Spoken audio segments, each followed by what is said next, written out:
अनिल जी, आपके पास आता हूँ एक ऐसा मुद्दा उठाकर कि जहां पर पाकिस्तान का हाल तो सबको पता ही है। अभी पिछले हफ्ते में योगी जी ने एक स्टेटमेंट दिया कि अब पीओके तो हमारा होके ही रहेगा।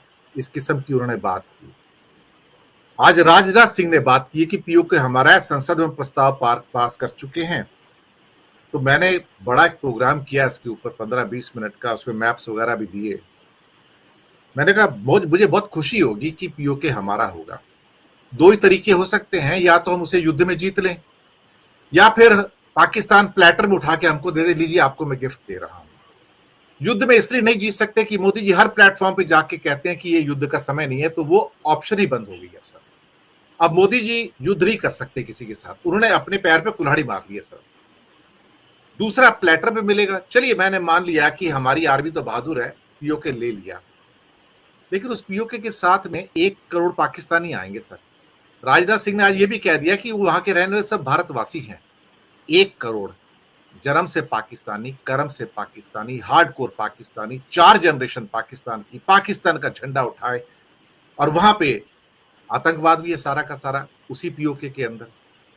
सर ये 1 करोड़ इंडिया में आ गए, तो ये किसी ने सोचा नहीं है। सिर्फ मैं ही इस इशू को उठा रहा हूं, और कई बार मैंने फोरम पे उठाया कि आप उन 1 करोड़ पाकिस्तानियों का करोगे क्या, आप मुझे बताओ। मकान तो खाली है नहीं, तो लेना पड़ेगा। तो 1 करोड़ भारत के लिए नासूर बन जाएंगे, एक ऐसा कैंसर बन जाएंगे जिससे अगले 500 साल तक मुक्ति नहीं मिलेगी। तो ये जो इनके ख्याल है ना सर, अखंड भारत के और ये मिलाने के, ये अपने आप में ही विनाशकारी हैं। इतिहास पीछे की ओर नहीं जाता है, इतिहास आगे की ओर जाता है। अनिल सिन्हा जी। नहीं नहीं, वो देखिए, वो अखंड भारत तो इनका झूठ है। झूठ है, मतलब वो उसमें डिटेल में जाने की जरूरत नहीं है कि अखंड भारत अब जो मौर्य और अशोक अशोक के समय का भारत अब क्या बना सकते हैं, और उस समय का भाग क्या हम लौट सकते हैं। और उस अशोक के भारत में भी स्क्रिप्ट के लेवल पे दो स्क्रिप्ट जो है उनका, खरोष्ठी ब्राह्मी, ये दो स्क्रिप्ट में उनके ये है, मतलब अशोक के जो शिलालेख हैं। तो आप समझ लीजिए कि डाइवर्सिटी और बाकी रिलीजन्स के बारे में सारे आजीवक से लेकर के जैन बौद्ध सबको उन्होंने रिकॉग्नाइज किया। और जो उससे बाहर थे, मतलब जैसे कि ईरान का जो कुछ हिस्सा, जो अफगानिस्तान का हिस्सा है, उनके धर्म को भी उन्होंने ये किया है। तो इनका देखिए क्या है कि ये एक नई आइडियोलॉजी है। इसको ये हिंदू और सनातन धर्म से जोड़ना मुझको लगता है कि ऐतिहासिक रूप से गलत है। ये एक आइडियोलॉजी है जो कि जिसका मूल, जैसे 1925 में आप देखेंगे कि जब हमने आज़ादी का आंदोलन तेज हो गया और हमने मांग करनी शुरू कर दी कि देश को आज़ाद करना है और हमको अंग्रेज नहीं चाहिए, ये जब पक्का हो गया, पहले ये था कि कुछ अधिकार चाहिए, कुछ स्वायत्तता चाहिए, अंग्रेज पूरी तरह चले जाए, ये नहीं था। जब हम इस पर आ गए तो दो दो धाराएं निकली। एक मुस्लिम लीग की धारा, जिन्ना का अलग होने के बारे में अब जो किताबें आई हैं, आप लोगों ने भी देखी होंगी, इश्तियाक अहमद की किताब आई है और बाकी है, तो उससे पता चलता है कि जिन्ना जो सबसे, और आप बाकी जो ऐतिहासिक तथ्य हैं, आप चाहे रफीक जकारिया की किताब पढ़ लें या जो भी तथ्य हैं उस समय के आर्काइव्स देख लें, तो उस समय उन्होंने उसी समय नागपुर सेशन से जिन्ना इसीलिए अलग हो गए 1919 में कि आज़ादी, पूरी आज़ादी की मांग होने लगी और अंग्रेज चले जाएं और उनके खिलाफ हमको पूर्ण आंदोलन करना है। ये उनका, बस वहीं से वो अलग हो गए। और 1925 में जो आरएसएस बना है, वो भी इसी विचार से बना कि अंग्रेज नहीं जाए। ये उनका एक तो मूल ऐतिहासिक वजह है। दूसरा ये था कि उसी समय आप देखेंगे कि हिंदू धर्म में और इस्लाम में भी इवन बहुत सारे आंदोलन शुरू हो गए जो परिवर्तन करना चाहते थे, जो जिसमें कि बराबरी का तत्व एलिमेंट बहुत ज्यादा था। जो अछूतोद्धार का मामला था या बहुजनों को अधिकार का मामला था, ये सारे आने लगे। एक भारतीय राष्ट्र और समाज को अलग ढंग से परिभाषित करने की ताकत शुरू हुई, जिसको कि गांधी जी को आप उसको नेता मान सकते हो, उन्होंने शुरू किया। उसके खिलाफ ये एक ब्राह्मणिकल ये था रिएक्शन जिसको कहते हैं, वो लौटना चाहते थे। और ये सब तो अंट संट है उनका कि पुष्कर विमान और फलना, ये जो ग्लोरिफिकेशन है, वो इस सिर्फ भरमाने के लिए है। अगर पुष्कर विमान था तो अभी जेट इंजन लेने के लिए आप कैसे गए हैं भाई? तब तो वेद में 10 साल आप हैं ना, 10 साल से सत्ता में, तो वेद से निकलना चाहिए था ब्रह्मास्त्र को, और उसी से हम चीन को जीत लेते और उसी से पीओके जीत लेते। लेकिन कहाँ वो ब्रह्मास्त्र है, पूछना चाहिए उनसे। तो ये तो झूठ है। दूसरा, पीओके के पर मैं आऊंगा कि पीओके का मामला असली क्या है। असल में क्या हुआ कि जब गलवान घाटी, अरुणाचल प्रदेश और सिक्किम में चीन का जो विस्तारवाद है, और चीन ने जिस तरह से घुसपैठ की है, जिस तरह से हमारी जमीन में चलाया है, बस्तियां बना ली है, और हमको काफी कमजोर कर दिया है रणनीतिक रूप से। लद्दाख में जिन पॉइंट्स पे आप, उस पर तो आपने डिबेट किया ही होगा। तो उसके बाद से ये उसको काउंटर करने के लिए हाइपर नेशनलिज्म, मतलब राष्ट्रवाद का तकाजा है कि आप अटैक करें, दूसरा आप दिखाएं। जैसे आपने पुलवामा दिखाया था कि हम बहुत ताकतवर हैं, तो पीओके का नाम लिया जा रहा है, और पीओके का नाम लिया जा रहा है, लेकिन उसमें ऐसा है कि आप भूखंड का नाम ले रहे हैं।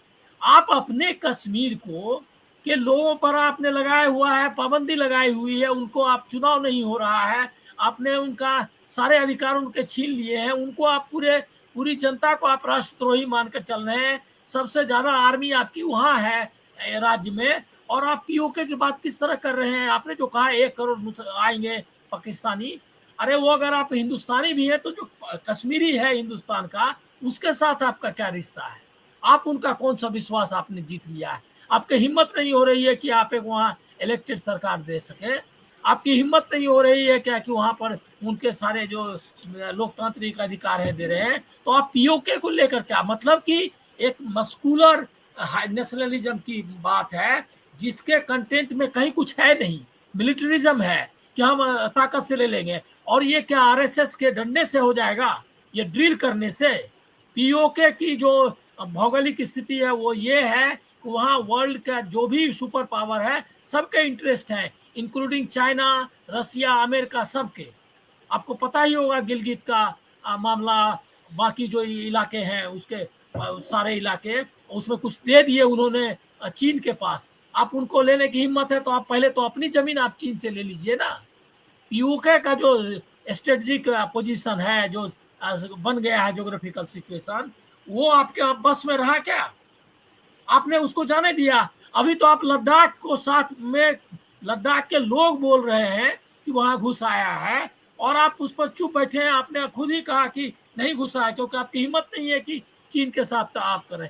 ये डाइवर्ट करने के लिए है और झूठ पर आधारित है। उसका सच यही है हिंदू राष्ट्र का कि जो भी देश में संस्थाएं हैं उसका आप एक, मतलब हिंदूकरण मैं नहीं कहूंगा, उसका सांप्रदायिकरण कर रहे हैं। और हिंदुत्व की ताकत, आप पीओके की बात कर रहे हैं। मणिपुर एक ऐसा स्टेट है जो स्टेट ने डिमांड करके इंडिया में आया। बर्मा में उसको मिलाना चाहते थे अंग्रेज, आपको पता ही होगा। और वो उसी समय 1935 में जब बर्मा अलग किया गया, उसी समय से मणिपुर के जो मतका राजघराना है वो और मणिपुर के लोग वो डिमांड कर रहे थे कि हमको इंडिया में मिलाइए। और वो सेकेंड वर्ल्ड वॉर के कारण वो खटाई में पड़ गया मामला। तो 1949 में निगोशिएट करके उन्होंने कहा क्या कि हमको मणिपुर में मिलाइए। और उसके बाद जिस तरह से राज्यों का गठन हुआ, पुनर्गठन, उसको लेकर के उनको वहाँ के लोगों को आपत्ति थी। फिर आइडेंटिटी का मामला था, वो अलग किस्सा है। तो वो वहाँ सेपरेटिस्ट मूवमेंट भी शुरू हुआ। जब आपका मणिपुर में आप नहीं रख सकते हिंदुत्व की प्रयोगशाला का पता चल गया कि उसकी कितनी ताकत है। जब मणिपुर, वो पूर्वोत्तर अभी जल रहा है, मणिपुर जला है। अभी नागालैंड में तो सिर्फ मुइबा जो गुट है उससे आपकी बातचीत चल रही है, इसीलिए वो चुप है। नहीं तो वो इंसर्जेंसी भी स्टार्ट होने वाली है। उसके बाद मिजोरम में ये प्रॉब्लम आने वाला है।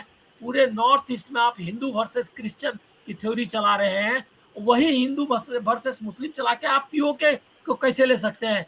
पीओके के साथ अगर हम लेने की बात तो मैं करता ही नहीं, लेकिन अगर हमारा रिश्ता, अगर ओपन बॉर्डर करते, कश्मीर में लोगों को अधिकार देते, स्वायत्तता देते अगर, तो हम सिर्फ उसको सेकुलरिज्म के आधार पे और भारतीयता के आधार पे, आइडिया ऑफ इंडिया के आधार पे, जिसमें सब बराबर के हकदार होंगे, हिंदू मुस्लिम कोई नहीं होगा, भारतीय होगा।